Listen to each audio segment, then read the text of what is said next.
Welcome to another spine-chilling episode. As the clock counts down to midnight, not all New Year's Eve celebrations are filled with joy and laughter. Tonight, we bring you 3 horrifying true New Year's Eve horror stories that will make you rethink the way you ring in the new year. Grab a blanket, turn down the lights, and prepare for some unsettling tales that prove the most festive nights can also be the most terrifying. It was December 31st, New Year's Eve. My friend Alex had hired me to watch his dog, Bailey, for the weekend while he was out of town celebrating the new year. At 35, I didn't share his 27-year-old enthusiasm for partying on New Year's Eve. Instead, I was content to make some money and enjoy a quiet night. Alex left early that Saturday morning, and he wouldn't be back until Sunday night. He provided me with basic instructions: feed Bailey, walk her twice a day, and keep her off the furniture. Bailey, a small husky mix, was about a third the size of a typical husky.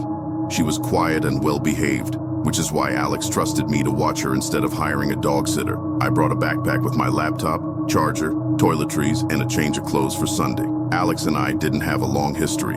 We met through mutual friends and had started hanging out occasionally on weekends. I planned to sleep on a futon in the spare bedroom of his house. Throughout the day, I worked on my laptop and played some of Alex's video games.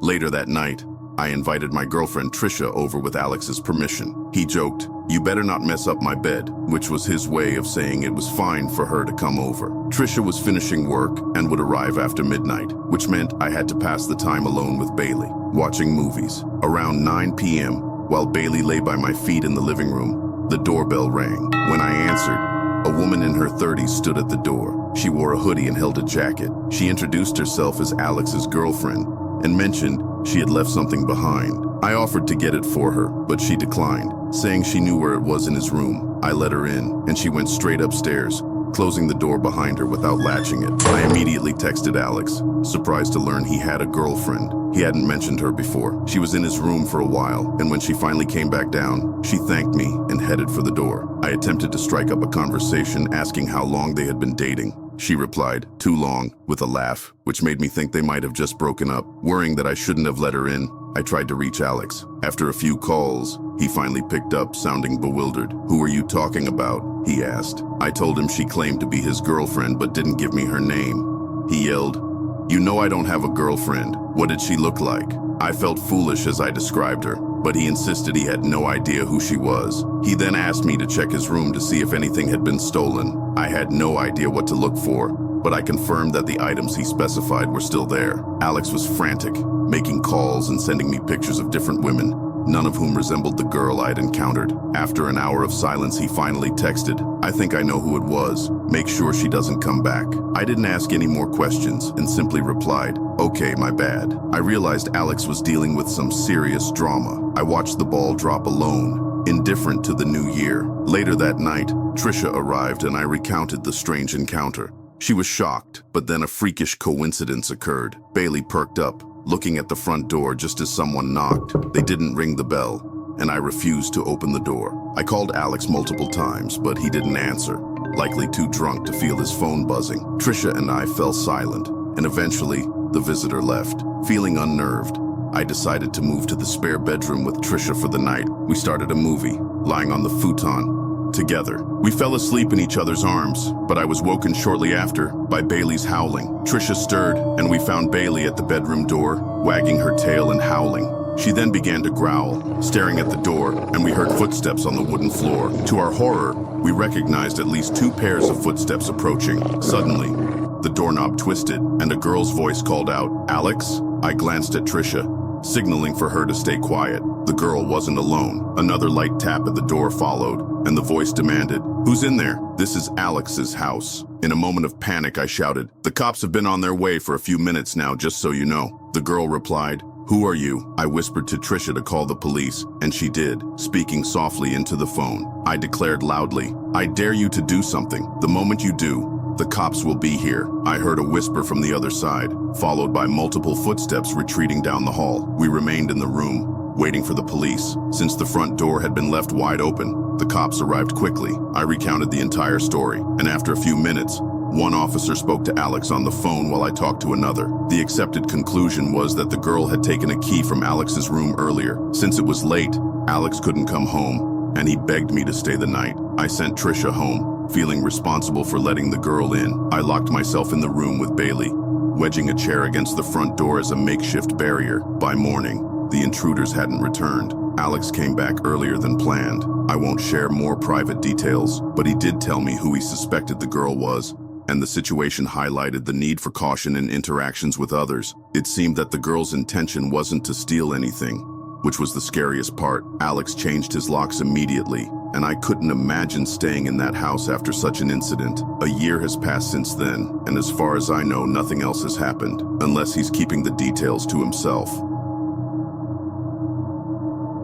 After celebrating the arrival of the new year, my husband and I returned to our apartment complex, ready to turn in for the night. We had each enjoyed a couple of drinks, but were not intoxicated. While we loved partying with friends, we were ultimately homebodies. We lived in the corner penthouse suite of our complex, which was suspected to be converted into condos. The rent was high, and access to our floor was limited. When we entered the building, there was no doorman present, as it was late.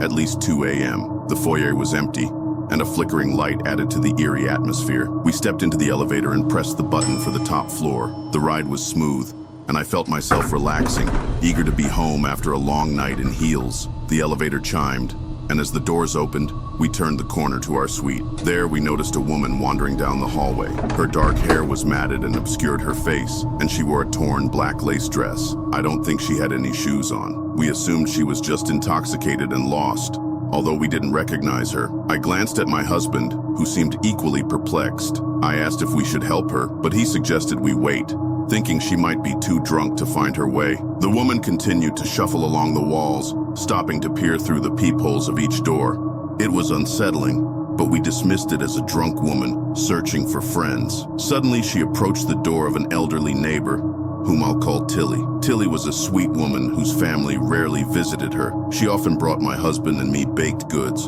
and I frequently helped her with groceries and medications. When I saw the strange woman looking through Tilly's peephole, I felt compelled to intervene. "Excuse me, are you all right?" I called out, my confidence wavering. The woman shuddered and hunched over, as if frightened by my voice. My husband and I stepped closer, but then she let out a series of soft, menacing laughs. I was thoroughly creeped out and reached for my cell phone. We couldn't get to our suite without passing this bizarre woman. My husband urged her to stop, but she suddenly stood straight and pounded on our door, screaming. I felt a surge of fear as I dialed 911. The woman continued to bang on the door, and I was surprised none of our neighbors came out to investigate. My husband, concerned about our neighbors' reactions, shouted, "Hey, what are you doing? Stop that." Just then, she fell to the ground and began crawling toward us, her dark eyes fixed on ours. She hissed menacingly, making it clear that we were in danger. Terrified, we sprinted towards the staircase on the opposite side of the building, opting to avoid the elevator. We descended 2 flights of stairs and paused to listen for her. My heart raced and I thought, what is happening? We waited for about 10 minutes before mustering the courage to head back up. When we reached our suite, the woman was gone. We entered and felt relieved to be safe. My husband texted our landlord, who promised to check the security cameras. However, he later informed us that the cameras had glitched due to the cold weather. To this day, I still wonder about that woman. Was she dangerous? We moved about a year later, but every New Year's Eve, I think back to that night. On New Year's Eve 2020, we were all eager to bid farewell to a terrible year. My friend Logan hosted a house party, and I arrived early to help set up. I secured a spot to sleep in his parents' room, allowing me to enjoy the party without worrying about driving home. Logan's parents were away for the night. The party was lively, and as midnight approached, everyone cheered and toasted to the new year.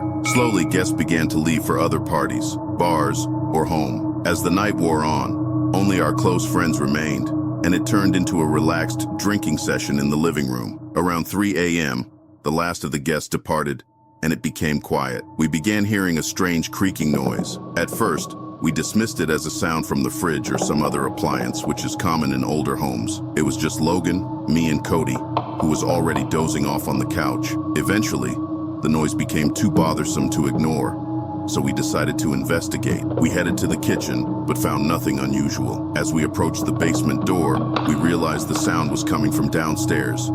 Logan opened the door, calling out, "Yo, who's down there?" The creaking stopped, and we waited in silence for a minute. Finally, we agreed to go down together, grabbing knives for protection, even though we were too drunk to use them effectively. At the bottom of the stairs, we searched the basement, which wasn't large. It contained a couch, a TV, a bar, a table, and various old items. We checked every possible hiding spot but found no one. Then I noticed a rocking chair and decided to sit in it. As I rocked back and forth, it produced the same creaking sound we had heard earlier. Logan and I exchanged a terrified glance. We bolted up the stairs and slammed the door shut behind us. We tried to rationalize what had happened, but there was no explanation. Logan kept the basement door locked for days until his parents returned. No one was down there, but something had been moving that rocking chair.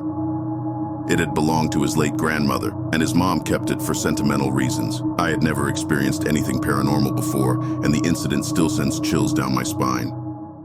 Thank you for joining us for these chilling New Year's Eve horror stories. If you enjoyed the scares and want more tales to keep you up at night, don't forget to like this video, leave a comment with your thoughts, and subscribe to the channel for more terrifying content. Hit the notification bell so you never miss a spine-tingling story. Until next time, stay safe and have a hauntingly memorable New Year.